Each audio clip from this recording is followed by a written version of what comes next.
විඩියක් කරගෙන ආලා හම්බෙන්න ආව. ඉතින් අද වීඩියෝ එකෙන් මම ඔයාලට කියලා දෙන්න ලෑස්තිලා ඉන්නේ කොහොමද හරිය විදිහට කම්පියුටර් එකක් assemble කරන්න කියලා. ඉතින් මම කලින් ඕගොල්ලන්ට කම්පියුටර් එක හරිය විදිහට disassemble කරන්න කොහොමද කියලා වීඩියෝ එකක් ගෙනල්ලා තියෙනවා. ඒකත් ඔයගොල්ලෝ බැලුවේ නැත්නම් ගිහලා බලන්න. බැලුවේ නැති කට්ටියට මම පහළලා description එකේ link එක දාලා තියෙනවා. ඒකත් ගිහලා බලලා එන්න. ඉතින් මම ඒකේ දෙවෙනි එක විදිහට අද මම කරන්න යන්නේ කලින් කිව්වා වගේ කම්පියුටර් එකක් assemble කරන්න. ඒ කියන්නේ assemble part එක තමයි අද මම ඔයගොල්ලන්ට කියලා දෙන්න ලෑස්තිලා ඉන්නේ. ඉතින් වීඩියෝ එක ලෑස්ති. එහෙනම් වීඩියෝ එකට යන්න කලින් තාම අපේ channel එක subscribe කරලා නැත්නම් දැන්ම subscribe කරන්න. ඒ වගේ notification bell icon එකත් ඔබලාම තියාගන්න. එතකොට තමයි වීඩියෝ එකක් දාපු ගමන් ඔයගොල්ලන්ගේ ළඟටම notification ගෙන්න ගන්න පුළුවන් වෙන්නේ.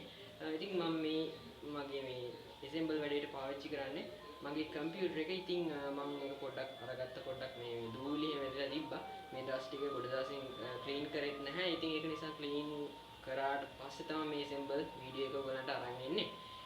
එහෙනම් වීඩියෝ එක දැස්ති. ඊළ බලමු කොහොමද වෙන්නේ කියලා වැඩේ.